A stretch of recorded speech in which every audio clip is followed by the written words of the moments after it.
Greetings and bienvenue, Midnight Crew. Thank you for returning to this broadcast, and welcome to new viewers joining us for the first time. If you like a video, then feel free to subscribe. I love driving at night, especially down a solitary country road. Let's hear some two spooky stories about roads, hitchhikers, and driving. I once walked for 8 hours or so back to my house in Vermont after getting stranded in New York when my father's sailboat stalled and there was no wind. I got home at 4 a.m. But keep in mind that I walked where very fucking few people ever go. And even then, they are usually in vehicles or trains. I can't prove shit unless I go back and take pictures or video. Also note that these are probably not in chronological order. Sailing on Lake Champlain, coming up along New York, sailboat stalls, drop anchor at nearest dock, ended up being a proper one, and tie to a buoy. We get in dingy, we journey to shore, lift dingy onto shore, walk to the dirt road. The story begins here. In the form of TLDR Greentext, arguing about which direction we should be heading, me and my father consulted nearby signs and my phone to figure out where we were and which way would be quickest in getting home, or at least to the marina where his car was. Determining that we should be going right, we started our journey home. We walked a good hour without anything significant occurring, and eventually came to a long railroad track that led directly into Vermont and was the safest and shortest way in. As one may expect, this railroad literally went through the middle of nowhere. After we were on it for 30 minutes, I had no signal on my phone, and there was no light. Luckily, there was only one train going by, and it did so early on where there was ample room for us to avoid being squashed. As we went on, we passed many different landscapes, from woodland to marshland, both their own shade of creepy, especially at night. As we passed through the woodland portion, we kept hearing twigs snap beside us, something we dismissed due to our being in the woods. Eventually, however, we started passing odd things, such as the occasional satanic star, and soon we came across a hanged person. We examined him for no more than 1 minute before noping the hell out of there, my father quicker than me due to his being squeamish. And as we were bolting away, I could have sworn I heard something fall, accompanied by the sound of footsteps through the woods. Not turning to see what it was, we eventually got through the woodland portion and came across a road, the first in a few hours. However, it was in fucking Canada, so we didn't really want to stay too long. With there being no sign of anyone chasing us, nor anything dangerous near, we rested a good while before continuing on the tracks into Vermont. Walking along a Canadian road to the next set of tracks, we didn't really see anything abnormal, save for the occasional car. Eventually, we came across the next set, and of course walked along them. This time it was a bit less peaceful, it being more marshy than woody, and there were insects nearly everywhere. We sped up our pace in order to get away from the insects, but to no avail. Submitting to our fate of being eaten alive by mosquitoes and killed by Lyme disease, we slowed down and walked normally. My legs starting to hurt, I asked my father if we could rest on the side of the tracks for a while, to which he replied with disagreement, but eventually decided to let me have 8 minutes. As we rested, I swear to God I saw a train go by. I didn't hear it or feel it, but I saw it, which was weird on its own. But the weird part is coming soon. Dismissing the passing train as good fortune on our part, mainly because we didn't die, we continued on, eventually passing into Vermont, though we didn't know it at the time. About 10 minutes in, we came across a derailed train. The lead car, assuming that is what it is called, submerged in the marsh. Figuring this was the same train we saw before, we assumed that the drivers would be around and have some form of communication.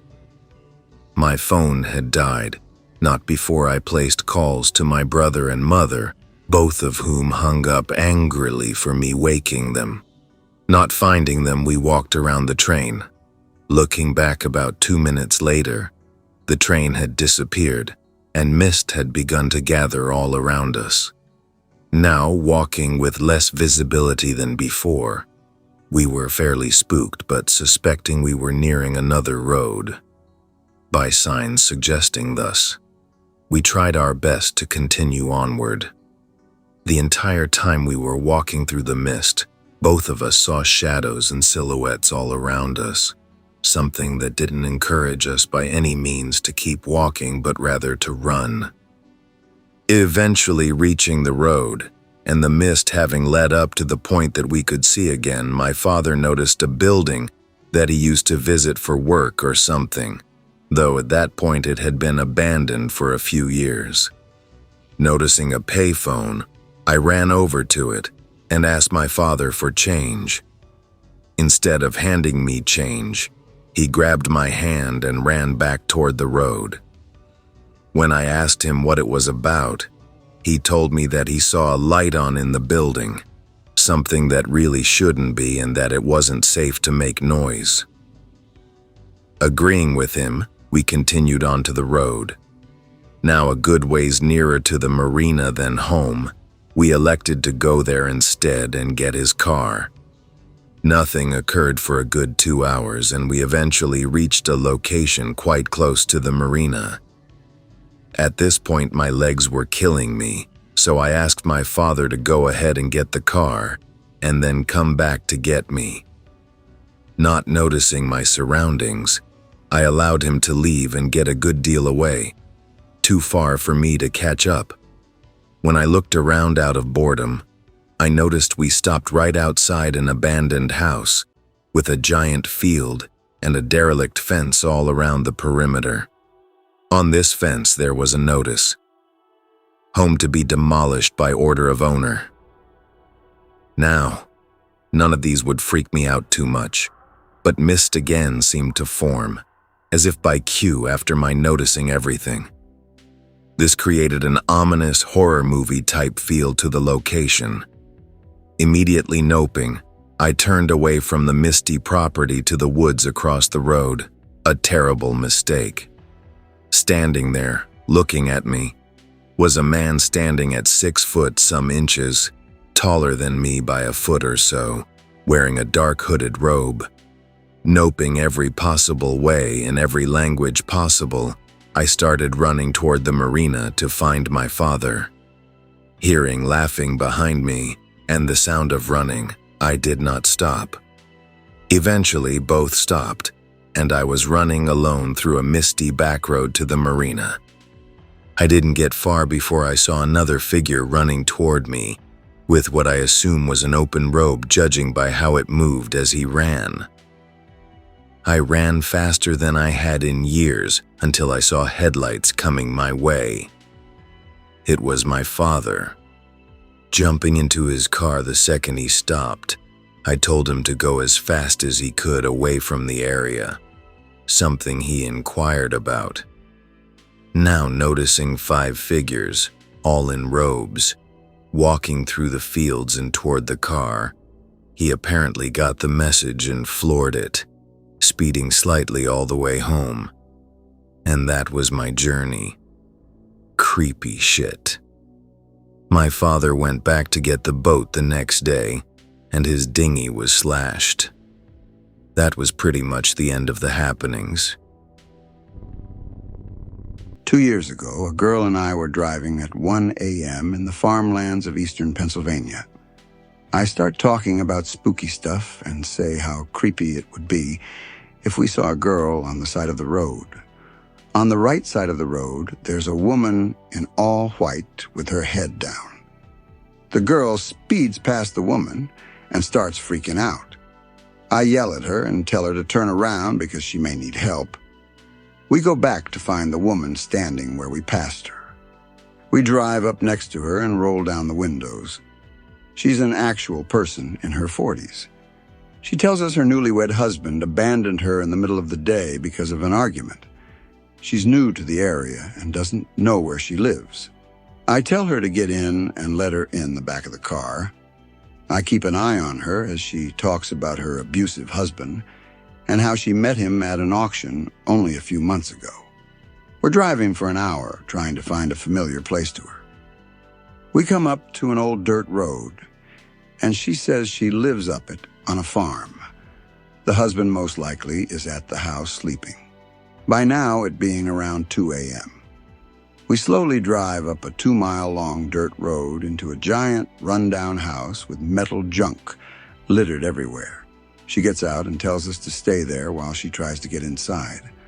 By this time, the girl and I are freaking out, thinking we're going to die, seeing as how I didn't give her a chance to slit our throats in the car. She slowly creeps up to our car and tells us she found a way inside, and says she needs to pay us for helping her. We decline and say we're happy she's safe and should probably find a new husband. We drive out of there so fast, still thinking we're going to die. I know it's not that scary or spooky, but the whole time I felt that I was going to die that night because I wanted to be nice. Road trip with friends. 3 of us in the car. It's 1 a.m. and we're looking for a place to camp. Driving along the coast, we decide we're not gonna find a legit camping spot, so we'll just head to the shore and look for a quiet beach to sleep on. We get off the highway and drive in the direction of the shore. A road sign says shore, 20 kilometers that way. The road becomes rougher, and soon we're surrounded by cornfields. My buddy is driving, and I'm just kinda staring at the car, navigating. We pass a crossing with another road leading to a dead end, complete with an end-of-road sign and flashing lights. We keep driving towards the shore. It's pitch black. There's not a town or city anywhere near, so the only light is coming from the stars in our headlights. I'm kinda dozing off at this point. I dream about the flashing sign. The flashing gets more intense. I wake up.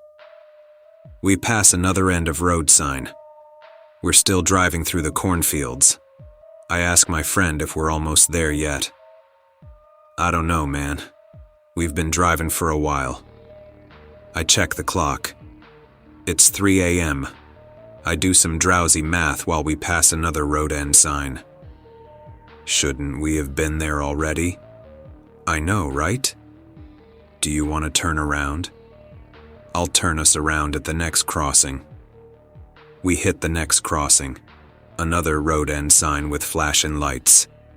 My buddy turns the car around. Within 10 minutes, we're back on the main road. We follow it for a bit and turn to head to the shore again. We reach the shore in 15 minutes. We all chalk the incident up to being tired. This isn't down a country road or anything, but it's a weird story. Be about 8 to 10 years ago. I go over to a friend's house and get drunk. He lives in the ghetto-ish part of town. It's about 4 in the morning. I leave his place.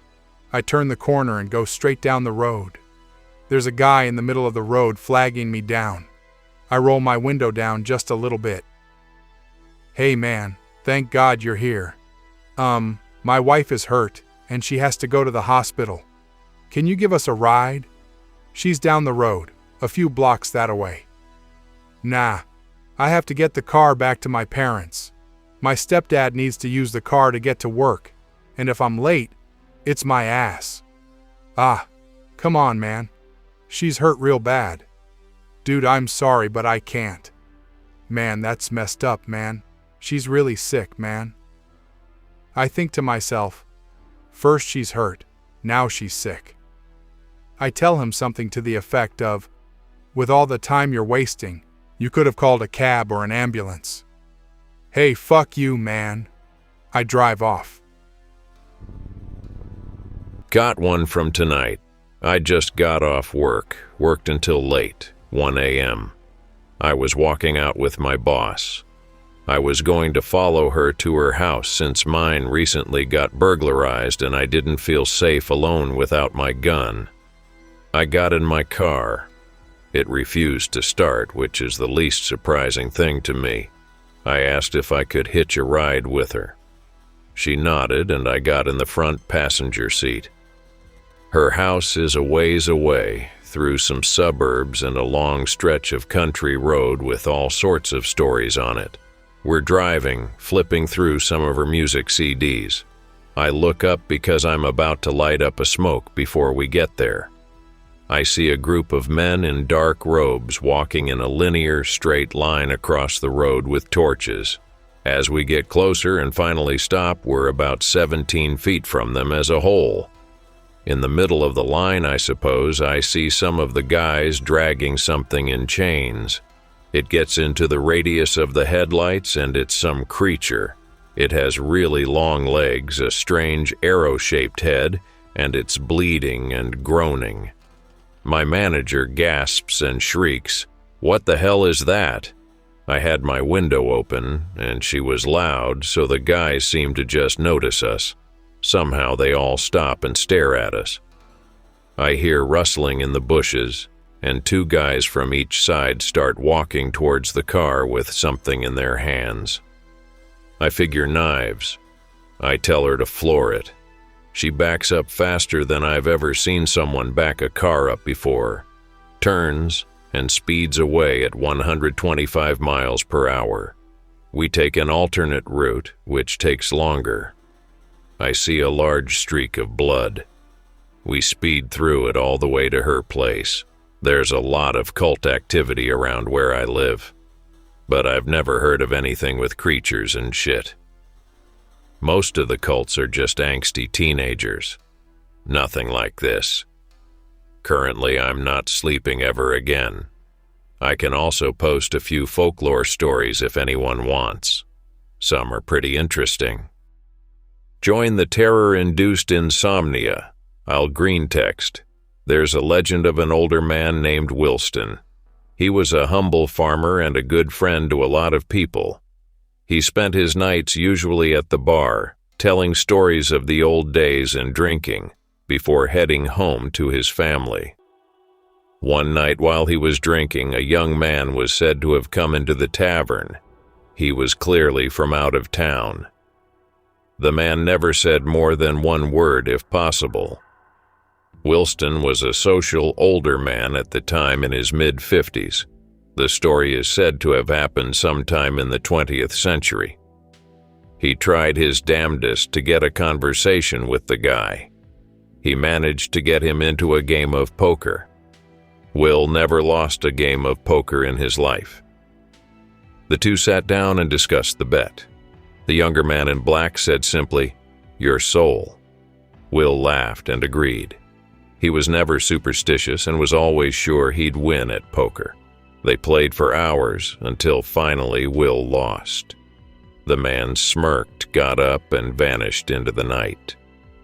A lot of people say after that Wilston wasn't the same. He started abusing his wife and fell into an extreme depression. Exactly 2 weeks after that night, Wilston shot himself in his bedroom. 2 weeks after that, a series of missing persons reports started coming in. 2 people a week. In a small town, that's easy to notice. After a month, that's when almost everyone agrees the place went to hell. Reports of mysterious creatures and sounds in the night became the norm, and priests tried to bless the town, but it only ever made it worse. Literally everyone I know has heard of this story, at least if they're from around here. A lot of people believe it and say he lost a game to the devil himself. General folk shit, in my opinion. But after tonight, I don't know anymore. The part that makes it terrifying is, a lot of people say he's still here, the man in black. and I think I've seen him. I can't be sure, though. It might have been some kid wearing his goth shit. I'll also post another experience whilst driving nowhere near as bad as tonight. Be driving down the road to go home, more country road, live closer to the city. I stop off at the gas station on the way like I do every other day. I buy a pack of cigs, an energy drink, the usual. I head back to my car and notice some scratches on it. It's a bit of a beater, but I never had any problems with scratches before. I recall earlier the other night, I heard something like nails against a chalkboard outside. Instant chills. I go to the back of my car and see deep scratch marks in the trunk and rear bumper. It looks like claws from a bear or something big. Certainly not a cat or something domestic. I get in the car and drive home. No problem. I park in the parking lot and start finishing my drink and my smoke. Screeching comes from the back of the car. The car is wobbling a bit, like someone is pushing it on the side. ICC&M 1911. Thinking it was hoodlums, I put it in condition 0 and drew it before exiting my car. I completely forgot about the other night and the claw marks. I close the door carefully and hear something like wet feet slapping the concrete. I see something pale peeking out of the corner. It looks like a face. Too dark to tell, though. I aim at it and ask who it is. No response. My eyes start adjusting to the dark and I see a face with sunken-in eyes and a crooked smile staring at me. I don't even shoot. I just pussy out, run up to my apartment, slam the door, and lock everything. I spent the entire night drinking and got sent home from work the next day due to smelling like scotch, vodka, and whatever other cheap alcohol I had laying around. My face when reading all of this. Come to think of it, I should probably move. B5. Flying down a country road at 80 miles per hour with my dangerous, reckless dad. We climbed a hill. Dad gives me this look which says, "I'm gonna fucking floor it." We crest the hill. There's a fucking massive bird devouring roadkill deer near the side of the road, its wings splayed in a circle around the deer. The bird could have easily encircled half the car with its wings. Dad floors it, but for obvious reasons. I'm confused because my dad is a geek about birds, and he would normally check it out, even if he knew it was a vulture. I ask Dad if that kind of bird is dangerous.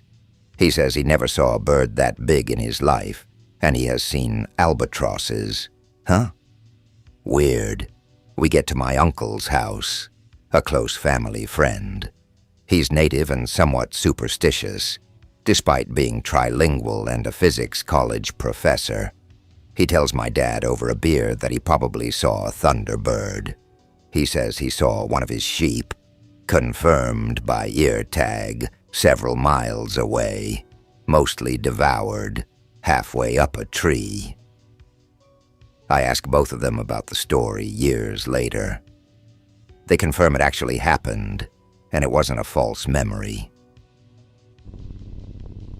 My girlfriend goes to school at Cornell, which is awesome. Except when I want to visit her, I have to drive to Ithaca, New York, which is legitimately in the middle of fucking nowhere. Like seriously, despite the fact that it's a really pleasant small city, every pathway to get there leads through a God's country, rural no man's land kind of area. No escaping it. Most often, as I'm passing through this shitheel part of New York, I'm just cruising along, listening to music.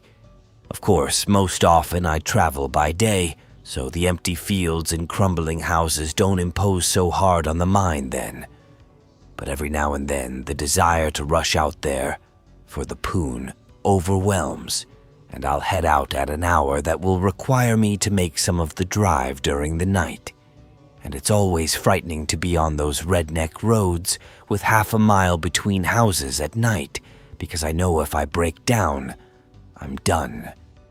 So I'm already on edge one night when I'm driving there, and suddenly I look off to a field on my left and see the reflection of eyes that indicate some animal is looking at me.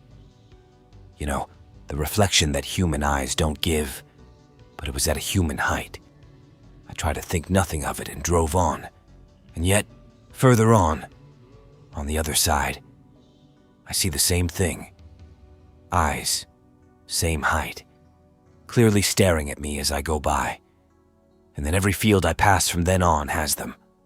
I sped up, trying to rush to Ithaca through the wilderness, but I noticed them following me closer. I could see them in windows now, looking out of ditches, out behind signs for restaurants.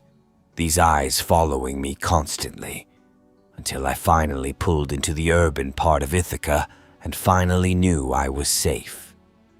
Though to be fair, I dreamt of nothing else that night but those eyes. Alrighty, I'll greentext it for extra spook. The main highway stretches in one form or another from the bottom of Australia in Melbourne to the top of Australia, Cape York. I live in North Queensland. I'll add a picture that specifies the region. Like most highways, there are burnt-out cars along the side of the road sometimes. However, there's never normally any people next to them, for obvious reasons. The legend, or whatever you want to call it, says that there was once this Aboriginal guy who lived and worked at one of the farms in the Atherton tablelands. Google it. Supposedly, he went into town with a bunch of his mates from the farm to drink up and shit like that. His mates left without him, so he had to hitch a ride back to the farm. His body was found about 20 meters away from a burnt-out sedan in the bushland right next to the highway. Supposedly, if you drive down the same stretch of road and pass a burnt-out car, there will be an Aboriginal guy there, hitchhiking. If you pick him up, he never says anything other than, "Take me to the farm, up the road, mate." If you take him all the way, he gets out and just starts walking down the dirt road to the farm. Sometimes it takes a good 20 kilometers to get to a farmstead down these roads. However, if you do that shit where you pretend to stop and then speed off, within 10 days you'll die, because he curses you. I know my storytelling is shit, but deal with it, LOL. I know I told.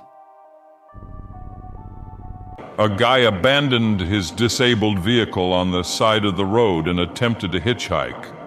The night was pitch black in the middle of a thunderstorm. Time passed slowly and no cars went by. It was raining so hard he could hardly see his hand in front of his face. Suddenly, through the sheets of rain, he saw a car moving slowly, approaching and appearing ghost-like in the rain. It slowly and silently crept toward him and stopped. Desperately needing a ride, the guy jumped in the car and closed the door. Only then did he realize that there was no one behind the wheel and no sound of an engine to be heard over the rain. Again, the car crept silently forward, and the guy was terrified, too scared to think of jumping out and running. He saw that the car was approaching a sharp curve, and still too scared to jump out, he started to pray and beg for his life. He was sure the ghost car would go off the road and into the ditch, and he would then drown. But just before the curve, a shadowy hand appeared at the driver's window, reached in and turned the steering wheel, guiding the car safely around the bend. Then, just as silently, the hand disappeared through the window and the guy was alone again. Paralyzed with fear, the guy watched the hand reappear every time they reached a curve. Finally, scared nearly to death, the guy had all he could take, jumped out of the car and ran to town. Wet and in shock, he went into an all-night coffee shop. Voice quavering, he ordered 2 cups of coffee, black, and then told everybody about his supernatural experience. The room became silent, and everybody got goosebumps when they realized the guy was telling the truth and not just some drunk. About 30 minutes later, 2 guys dripping wet walked into the coffee shop. One tells the other, "Look, Thibodeau, Does that idiot what rode in our car when we was pushing it in the rain? I hope that you enjoyed tonight's broadcast. If you enjoyed tonight's story, then please subscribe to the channel as more Greentext will appear daily. A new broadcast will appear when the clock strikes midnight Central Time.